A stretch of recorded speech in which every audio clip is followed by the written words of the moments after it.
SSC classes और defence academy के 130 छात्रों का सेना में चयन होने पर सम्मान समारोह और विजयोत्सव मनाया गया। चेयरमैन संजय कृष्णिया ने बताया कि एकेडमी से सेना में 113 जीडी और 17 टेक्निकल छात्र भर्ती हुए हैं। निदेशक ओपी ढाका ने इसे एकेडमी की उपलब्धि मानते हुए छात्रों के साथ विजयोत्सव के रूप में मनाने की बात कही। इस अवसर पर चयनित हुए विद्यार्थियों ने डीजे की धुन पर नाच गाकर खुशी जताई।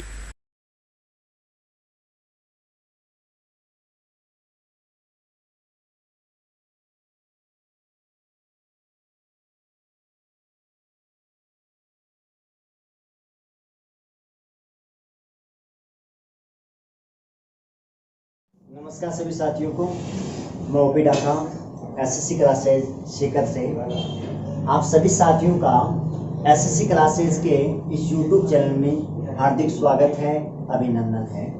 अपन ने पीछे की कक्षा में अमल अक्सार लवण का जो पॉइंट लिया था उसमें अमल की बेसिक थ्योरम अपन ने पढ़ी थी। फिर लास्ट में अपन जो पॉइंट छोड़ा था वो था किस में कौन सा अमल पाया जाता है।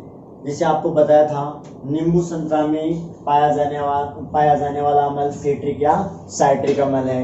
इमली अंगूर में पाया जाने वाला अमल टार्ट्रिक अमल है। टमाटर में आपका ऑक्जेलिक अमल है। सिरका में आपका एसिटिक अमल है। इसके अलावा आपको बताया था कि मूत्र या घास के पत्तों में बेंजोइक अमल है। सेव में आपका मेलिक अमल है। सेव में आपका मेलिक अमल है। चाय में आपका टेनिक अमल है। उसके अलावा डंक में आपका फार्मिक या मेथेनोइक अमल है। मेथेनोइक अमल है। दूध या दही में आपको बताया था, दूध या दही में लैक्टिक एसिड है। सिरका में आपका एसिटिक अमल है। ये अपन ने पीछे की कक्षा में है कंप्लीट पढ़ लिया है। अब देखो भाई, अमल में एक तो प्रबल अमल होता है, एक आपका दुर्बल अमल होता है। इसका अध्ययन जो है वो अपन पीएच स्केल में करेंगे। पीएच स्केल जो पॉइंट है वो सार पढ़ने के बाद में अपन पढ़ेंगे। पॉइंट इसी का है। तो पहले अपन सार की बेसिक थ्योरम पढ़ते हैं अमल के पढ़ने के बाद। उसके बाद इनकी प्रबलता और दुर्बलता का अपन अध्ययन करेंगे। तो देखो भाई, सार की बेसिक थ्योरम पॉइंट पे आते हैं नेक्स्ट क्लास।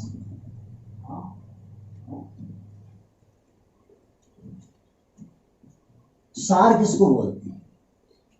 सार किसको बोलते हैं? जो जलीय विलयन में OH माइनस, OH माइनस का मतलब होता है जो जलीय विलयन में हाइड्रोक्सिल आयन देता है।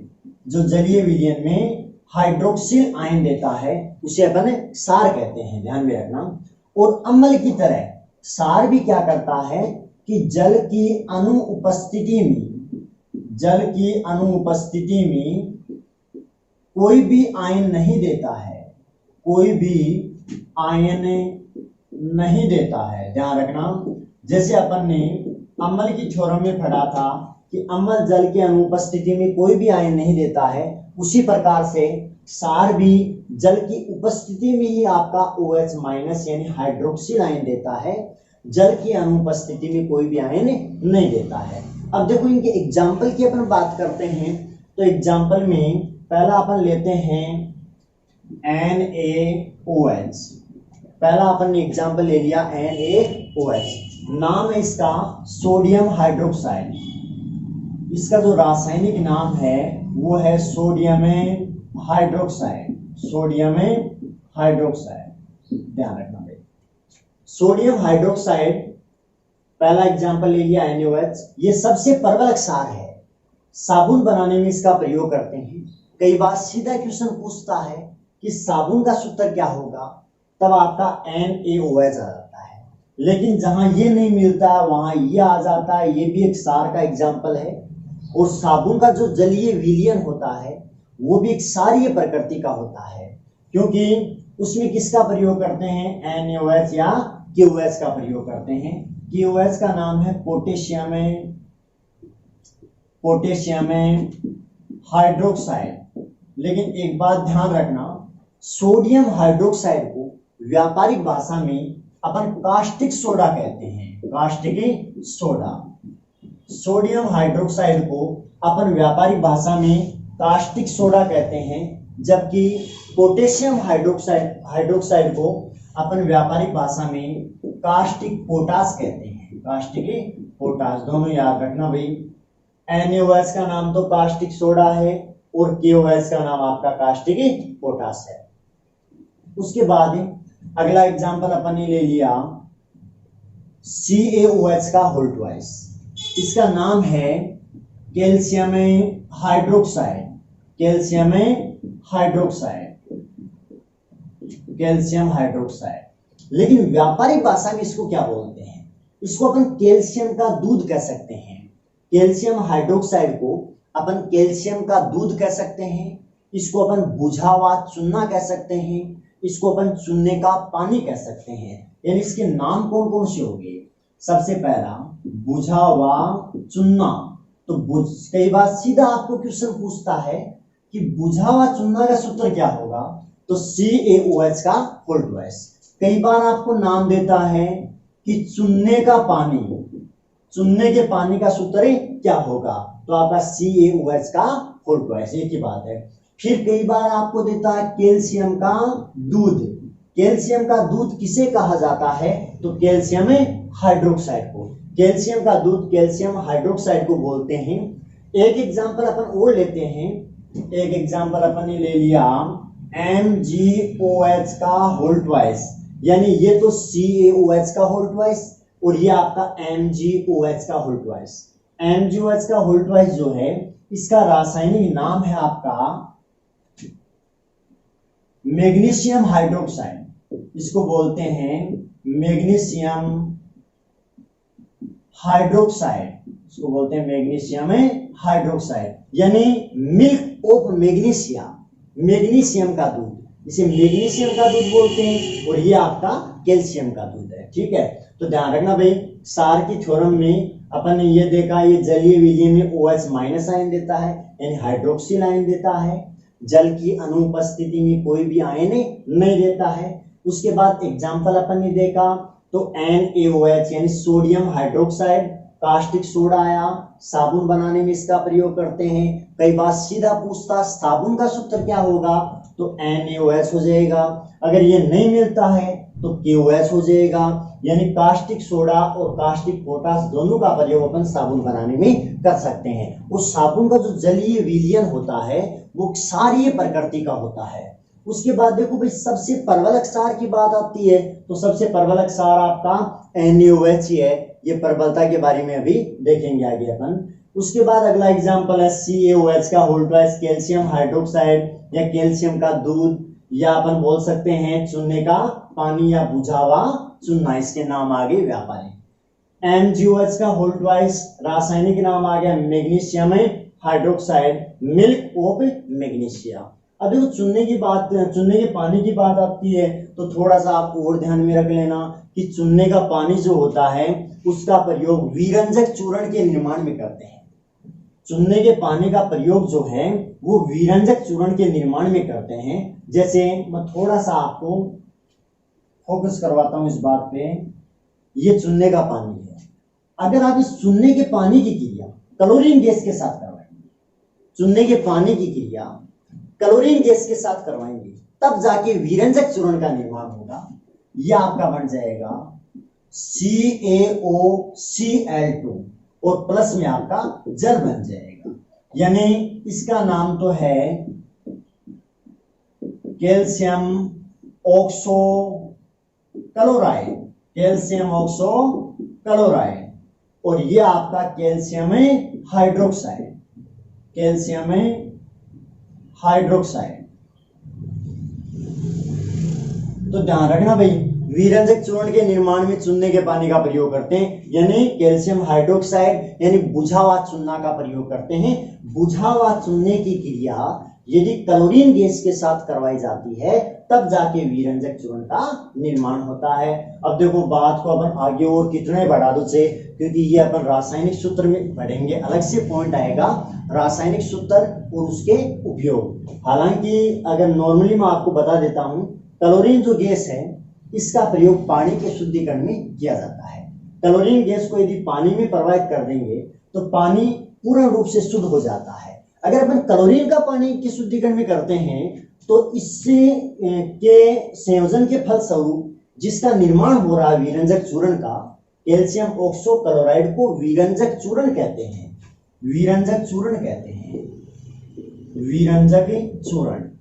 कैल्शियम ऑक्सो क्लोराइड को ब्लीचिंग पाउडर कहते हैं, ब्लीचिंग पाउडर कहते हैं। इसका प्रयोग भी पानी को विष संक्रमण करने में या भी अपन बोल सकते हैं कि पानी के शुद्धिकरण में किया जाता है, या कीटाणु जीवाणु को नष्ट करने में किया जाता है। किसका? विरंजक चूर्ण का। क्यों करते हैं? क्योंकि क्लोरीन गैस इसके साथ मिल गई है और क्लोरीन गैस का प्रयोग भी पानी के शुद्धिकरण में किया जाता है। अब देखो वापस पॉइंट पे आते हैं। हालांकि अपन थे पॉइंट पे, लेकिन रासायनिक सूत्र और उसके उपयोग का जो पॉइंट है वो चालू हो गया था यहाँ पर। लेकिन आपको इस बेसिक इनसे जो रिलेटेड चीजें हैं वो एक बात ध्यान में रखनी है। इन सब का जो विवरण है पूरा वो रासायनिक सूत्र और उसके उपयोग में अपन अध्ययन कर लेंगे। वापस देखो पॉइंट पे आते हैं।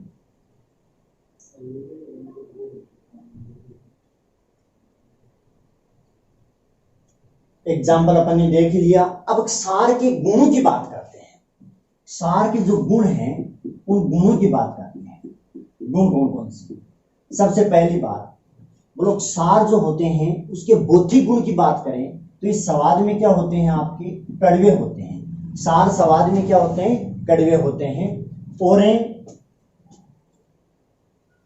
ये इलेक्ट्रॉन को क्या करते हैं? अभी ग्रहण करते हैं। क्योंकि अपन ये बोल सकते हैं क्योंकि जलीय विलीन में कौन सा आयन दे रहे हैं? OH माइनस आयन दे रहे हैं। यानी इस पर कौन सा आयन आपका? ऋण आयन है। इस पर कौन सा आयन है? ऋण आयन है। ऋण आयन है। इलेक्ट्रॉन को ग्रहण करने की प्रवृत्ति रखते हैं, इस पर ऋण आयन है। उसके बाद तीसरा जो गुण है वो है नीले को लाल तो अमल करता है, लेकिन लाल लिटमस पत्र को, यानी लिटमस जो परीक्षण है, लिटमस परीक्षण इनका क्या है कि ये लाल लिटमस पत्र को क्या कर देते हैं? आपका नीला कर देते हैं। और लिटमस के बारे में आपको बताया था कि लिटमस पेपर किसका बना होता है?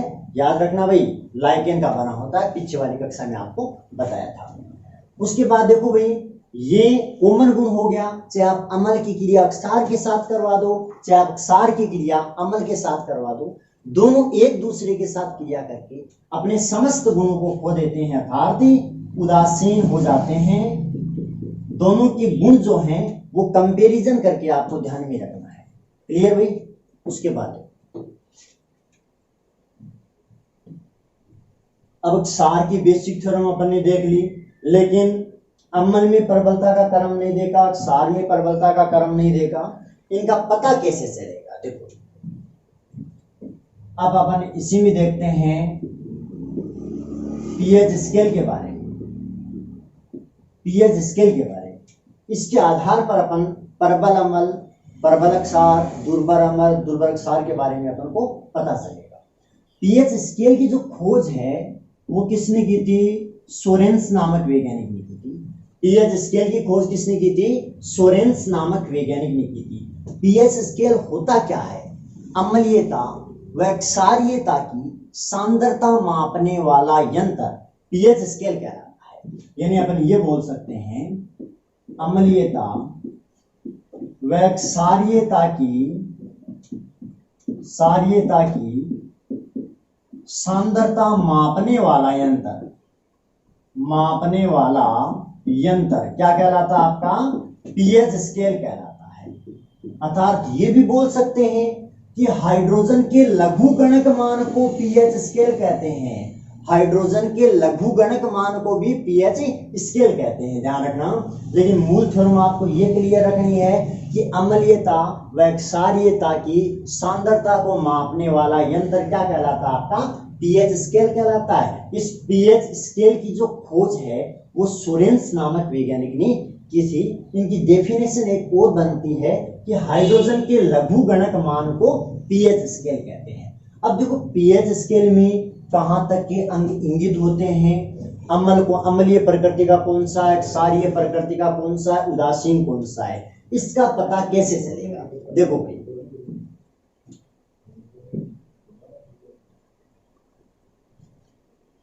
अपन क्या करते हैं,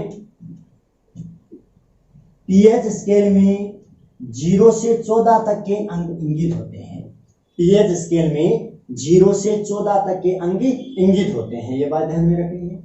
अब देखो इसके 3-4 जो क्वेश्चन है वो पहले रिपीट कर दूं मैं। हालांकि पीएच स्केल में पीएच के जो मान है, इंपोर्टेंट जो मान है पीएच के, वो मैं समझा के पूरा आपको क्लियर बताऊंगा शुरू से लेकर लास्ट तक, लेकिन 3-4 बातें इसके साथ में आपकी याद हो जाएगी, वो देखना।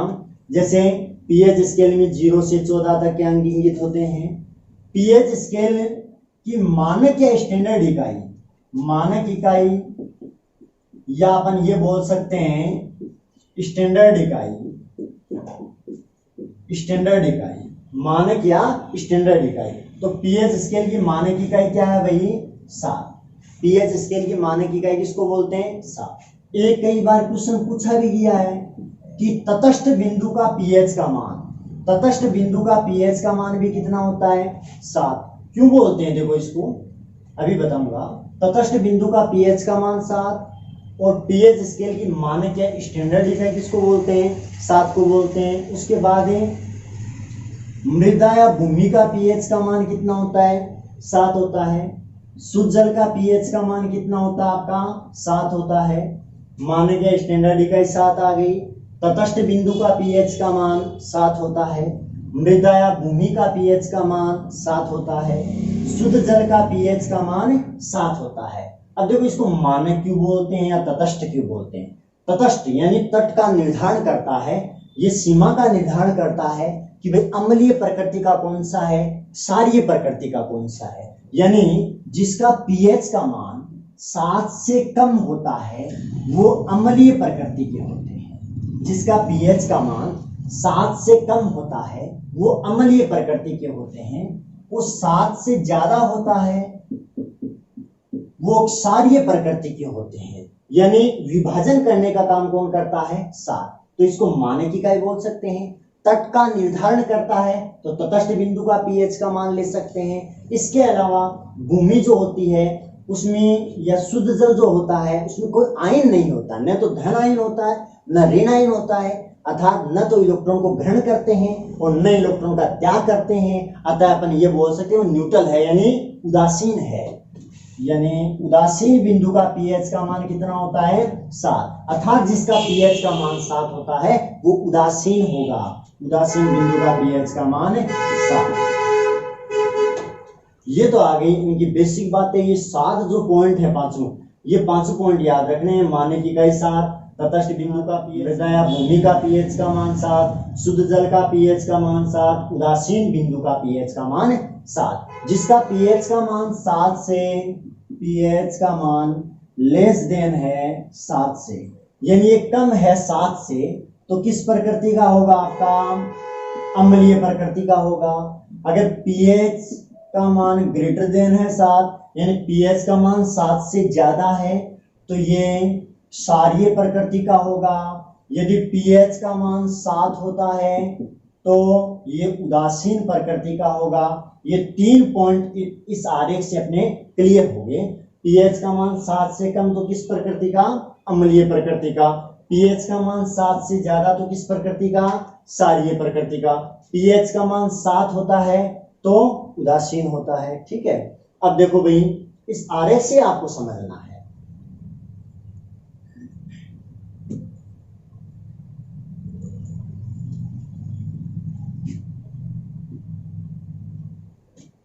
अब आरेख से कैसे समझना है? मान लेते हैं ये 7 है, ये 7 है, इधर जाऊंगा तो 7 से 0 आ जाएगा आपका। 7 से 0 की ओर चलूंगा, इधर जाऊंगा 7 से 14 की ओर चलूंगा। तो 7 तट का निर्धारण कर रहा है। जैसे जैसे मैं 7 से 0 की ओर चलता जाऊंगा अम्लीयता की सांद्रता का मान बढ़ता जाएगा। और इधर है क्या आ रहा आपका? 7 से 14 की ओर जा रहा हूं। तो जैसे जैसे मैं 7 से 14 की ओर जाऊंगा तो क्षारीयता की सांद्रता का मान बढ़ता जाएगा। और ये कह सकते हैं जिसकी सांद्रता ज्यादा होती है वो प्रबल होता है और जिसकी सांद्रता कम होती है वो दुर्बल होता है। यानी यहां लिख दिया अम्लीयता की सांद्रता का क्रम। और कैसा क्रम है? बढ़ता हुआ क्रम। 7 से 0 की ओर जाऊंगा अम्लीयता की सांद्रता का मान बढ़ता जाएगा, अर्थात प्रबलता का मान बढ़ता जाएगा। उस 7 से 14 की ओर जाऊंगा तो क्षारीयता की सांद्रता का मान बढ़ता जाएगा, अर्थात क्षारीयता की प्रबलता का मान बढ़ता जाएगा। अर्थात देखो भाई, यहां आपको ये पॉइंट ध्यान में रखना है कि सांद्रता अधिक होती है, सांद्रता अधिक होती है तो वो प्रबल होता है, सांद्रता अधिक होती है तो वो प्रबल होता है। वो सांद्रता कम होती है, सांद्रता कम होती है तो वो दुर्बल होता है। अगर अम्लीयता के क्रम में सांद्रता का मान ज्यादा होता है तो प्रबल अम्ल आ गया, अम्लीयता के क्रम में सांद्रता का मान कम होता है तो दुर्बल अम्ल आ गया, क्षारीयता के क्रम में सांद्रता ज्यादा होती है तो प्रबल क्षार आ जाएगा, और क्षारीयता के क्रम में सांद्रता कम होती है तो दुर्बल क्षार आ जाएगा। और ये सांद्रता का क्रम आ गया, ये क्षारीयता की सांद्रता का क्रम। यानी यहाँ 7 से शुरू हुआ, 7 से थोड़ा सा इधर आएंगे, सांद्रता बहुत ही कम होगी, आगे चलते जाएंगे सांद्रता बढ़ती जाएगी और 0 पर सांद्रता सबसे अधिक हो जाएगी। अतः 0 पर आने वाला अम्ल सबसे प्रबल अम्ल होगा, क्योंकि यहां पर क्या आता है, आपका HCl आता है। HCl का pH का मान 0 होता है और ये सबसे प्रबल अम्ल होता है। इधर चलेंगे, क्षारीयता की सांद्रता का मान बढ़ता जा रहा है, ये 14 पर क्षारीयता की सांद्रता का मान जितना बढ़ना है उतना बढ़ गया, तो 14 पर आने वाला क्या आएगा, क्षार आएगा। 14 पर आने वाला क्षार सबसे प्रबल क्षार होगा और वो होगा आपका NaOH। तो सबसे प्रबल क्षार तो ले लिया NaOH, क्योंकि pH का मान कितना होता है, 14 होता है, और सबसे प्रबल अम्ल HCl, क्योंकि pH का मान कितना होता है आपका, 0 होता है। ये बात आपको ध्यान में रखनी है, क्लियर है। अब अपना जो पॉइंट है इसी में वो आएंगे प्रमुख pH के मान, वो देखेंगे अपन नेक्स्ट क्लास में।